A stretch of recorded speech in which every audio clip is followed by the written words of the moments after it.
Assalamualaikum warahmatullahi wabarakatuh. Perkenalkan, saya Risma Disti Nilasari dari kelas TI 19A4.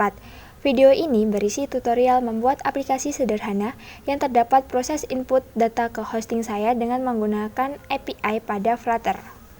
Sebelum kita membuat aplikasinya, pertama kita harus siapkan database-nya terlebih dahulu untuk menyimpan datanya dan juga API-nya. Di sini saya sudah membuat sebuah database dengan nama Ransyadev Magang di web hosting saya yang berisi satu tabel, yaitu dengan tabel nama peserta. Di dalam tabel peserta ini saya mempunyai kolom-kolom sebagai berikut: ID, nama lengkap, email, nomor telepon, dep atau departemen, dan alamat. Kemudian setelah kita membuat database dan tabel pada web hosting kita, selanjutnya kita akan membuat sebuah API sebagai penghubung antara database web hosting dengan aplikasi Flutter kita. Seperti yang sudah dilihat, di sini saya sudah membuat sebuah API yang terdiri dari API add member, get member. Kemudian di configuration-nya juga saya sudah konekkan ke database yang di hosting saya ya, seperti ini. Yang nantinya API ini akan kita upload filenya ke dalam subdomain hosting kita. Oke ya, selanjutnya kita akan mengupload file dari API kita ke web hosting kita.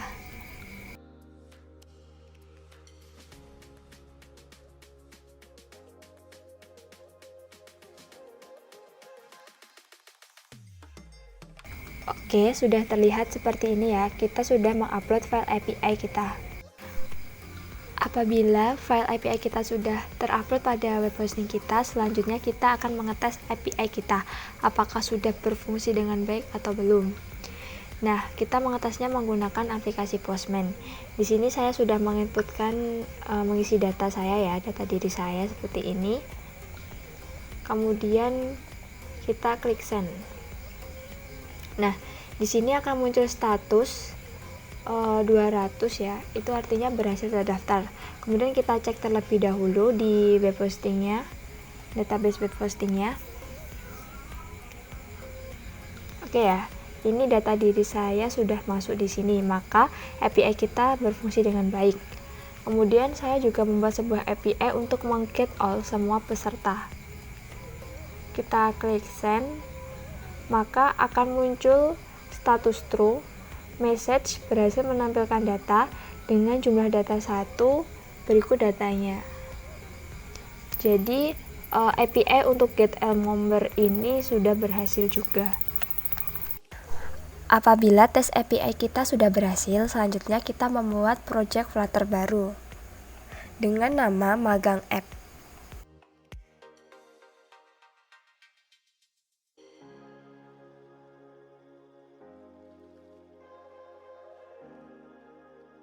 Kemudian saya menambahkan folder aset yang di dalamnya terdapat foto-foto atau gambar-gambar yang akan kita butuhkan saat pembuatan aplikasi. Berikut ini merupakan struktur folder untuk aplikasi yang saya buat. Pertama ada search, kemudian ada di dalamnya ada network yang berisi untuk HTTP service-nya, kemudian ada UI-nya yang berisi dari tampilan-tampilan nambah data, kemudian tampilan dari home screen dan juga tampilan dari member list. Member list ini nanti berisi peserta yang sudah terdaftar. Oke ya, pertama saya akan menjelaskan untuk halaman home screen. Jadi halaman home screen ini nantinya yang akan di-load pertama kali saat aplikasi running setelah splash screen. Dan di sini seperti biasa kita membuat kelas dulu ya dengan nama homepage. Kemudian returnnya di sini saya menggunakan scaffold yang merupakan bingkainya dari aplikasi. Kemudian di sini di halaman home saya tidak memakai apps bar. Kemudian ada body container ini untuk mengeload gambar yang nantinya akan berada pada home. Kemudian di sini terdapat card yang berisi informasi mengenai aplikasi. Kemudian juga di sini nanti ada dua button. Yang pertama button daftar sekarang dan juga list peserta, yang nantinya pada button daftar sekarang akan diarahkan atau ada navigasi untuk pindah ke halaman tambah peserta ya, atau pendaftaran. Kemudian pada button list peserta nanti akan diarahkan ke halaman yang berisi peserta-peserta yang sudah mendaftar. Jadi nanti ada list pesertanya, seperti itu. Selanjutnya saya akan menjelaskan mengenai UI member list. Jadi seperti biasa kita membuat kelas terlebih dahulu dengan nama member list. Kemudian di returnnya scaleform juga. Ini merupakan bingkainya aplikasi ya. Di sini saya tambahkan apps bar dengan title peserta data magang. Kemudian di body menggunakan future builder. Nah, future builder ini fungsinya untuk menge-get data yang sudah ada responnya. Di sini pakainya HTTP service untuk networkingnya. Pertama kali kita tambahkan di pubspec.yam ini. Nah, di sini ya teman-teman, di HTTP-nya seperti ini. Kita hanya cukup menambahkan HTTP-nya. Nah, kurang lebih implementasi dari fungsinya akan seperti berikut nih. Jadi di folder network kita buat file baru dengan nama HTTP service. Kemudian di HTTP service-nya kita seperti biasa membuat kelas HTTP service. Kemudian di sini saya awalnya menambahkan constant string yang berisi dari API-nya ya. Ini API saya. Nah, kurang lebih nanti data yang ada tuh seperti ini di API saya ya. Ini seperti ini data JSON ya. Nah, di sini merupakan ada struktur JSON-nya juga. Ya, di sini statusnya juga sudah ada seperti ini. Nah, ini untuk get member ya. Get member yang sifatnya dynamic. Jadi, nanti kita tidak perlu model lagi. Kenapa di sini ada list? Karena nanti data yang kita ambil berbentuk list atau array. Di sini saya menamai metodenya agar dapat dipanggil di UI-nya. Caranya untuk get data adalah kita buat variabel dulu, kemudian baru kita inisialisasikan. Jadi nanti datanya itu akan berupa JSON. JSON itu seperti tadi yang sudah saya tampilkan. Kemudian nanti dia akan didekode biar jadi model. Setelah itu kita balik ke member list. Nah, untuk get API-nya itu di future ini ya. Kita panggil class service-nya, HTTP service-nya, kemudian kita panggil metodenya. Nanti data akan dikembalikan menggunakan asynchronous snapshot ini. Tapi kita akan cek dulu apakah tapi kita cek terlebih dahulu. Jika datanya ada, maka kita tampilkan list. Jika data kita tidak ada, maka akan muncul simbol loading secara terus-menerus. Kemudian setelah dilakukan pengecekan tadi, apabila ada datanya, maka nanti akan dikembalikan datanya berupa list view. Jadi list view ini nanti list vertikal ya, jadi ke bawah gitu. Kemudian di sini di dalamnya terdapat card. Nah, nanti card ini sebagai pembungkus dari data yang saya tampilkan. Jadi misalkan saya akan menampilkan avatar atau image-nya, kemudian nama, email, dan juga departemennya. Jadi nanti keempat elemen tersebut akan dibungkus di dalam card. Kemudian di sini terdapat button juga, yang nantinya buttonnya tersebut akan dinavigasikan ke tambah peserta atau formulir pendaftarannya. Selanjutnya saya akan menjelaskan untuk UI dari tambah datanya. Di sini saya menamainya dengan add member screen. Jadi seperti biasa kita buat kelasnya terlebih dahulu, kemudian di sini saya menggunakan stateful widget agar kita bisa menambahin state. Kemudian di sini ada beberapa controller yang nantinya akan digunakan untuk menyimpan inputan yang kita masukkan ya. Jadi text editing controller ini disesuaikan dengan berapa field yang akan kita buat.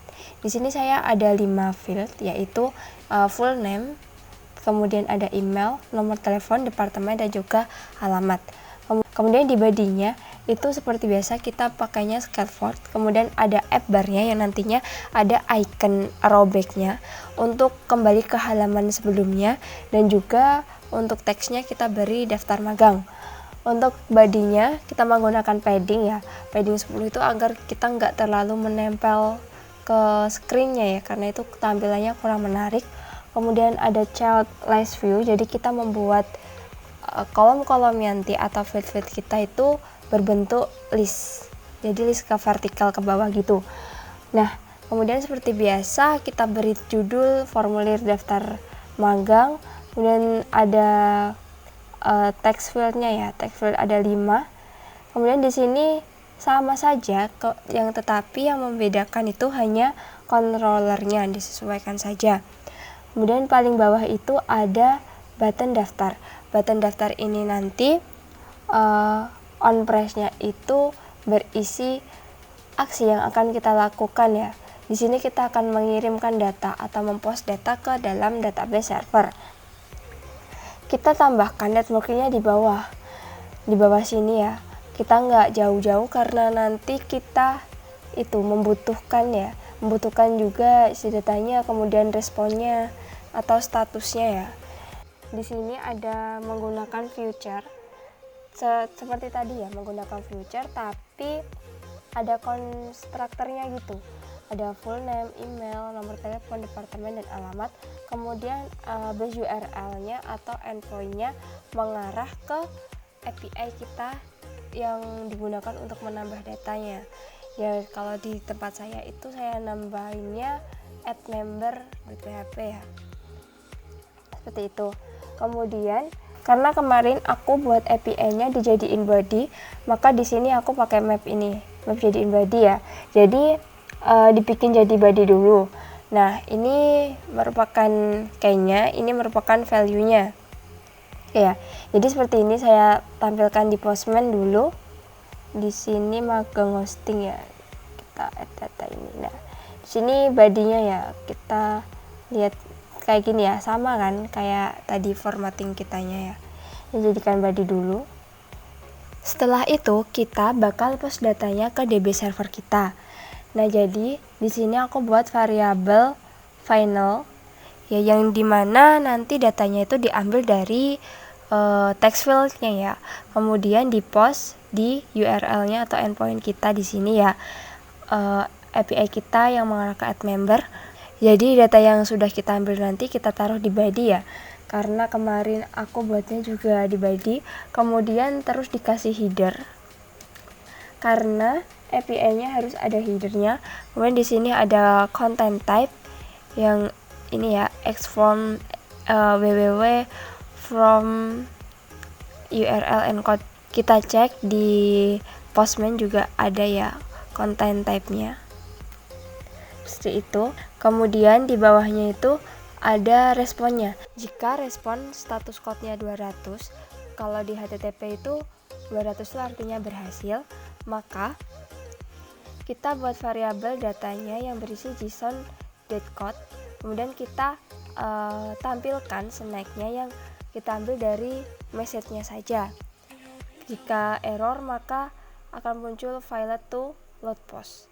Nah, jadi sebelumnya itu aku buat itu ya, buat snack, buat show snack ini yang nantinya berisi status dari pengiriman data kita. Seperti itu.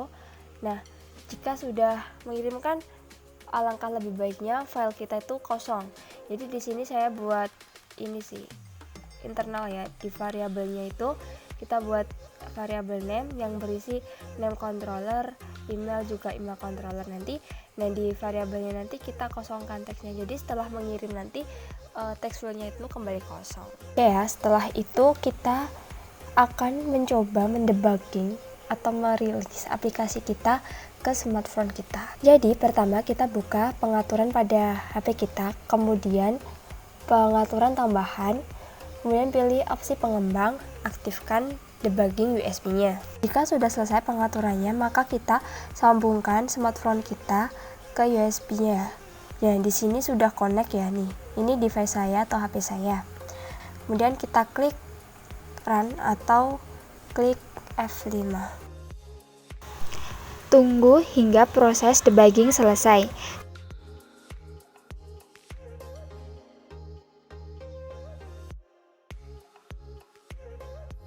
Jika sudah selesai, maka hasilnya akan muncul seperti berikut. Nah, ini merupakan splash screen dari aplikasi kita, namanya magang.in. Kemudian ini merupakan halaman home. Di halaman home ini terdapat dua button, yaitu daftar sekarang dan list peserta. Di list peserta itu ada list pesertanya yang sudah terdaftar di database. Kemudian untuk daftar sekarang berisi formulir pendaftaran magang gitu. Di pertama kita masukkan full name, nama saya, kemudian emailnya,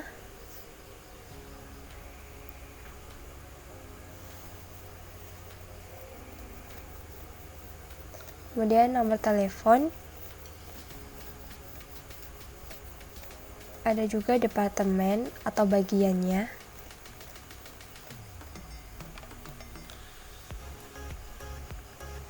yang terakhir itu adalah alamat. Dan kita klik daftar. Nah, di bawah itu ada snack show ya, bahwa berhasil terdaftar. Kemudian jika kita kembali dan kita mengecek lagi list pesertanya, maka akan menambah 2 ya. Jadi udah ada 2 data baru gitu, ada penambahan. Nah, tadi kan kita juga sudah mencoba menginputkan lewat smartphone ya. Kita cek dulu di database servernya itu udah masuk apa belum sih datanya gitu. Nah, ini ya, ini udah masuk data barunya. Seperti itu. Sekian penjelasan dari dokumentasi untuk pembuatan aplikasi yang saya buat. Kurang lebihnya saya mohon maaf. Wassalamualaikum warahmatullahi wabarakatuh.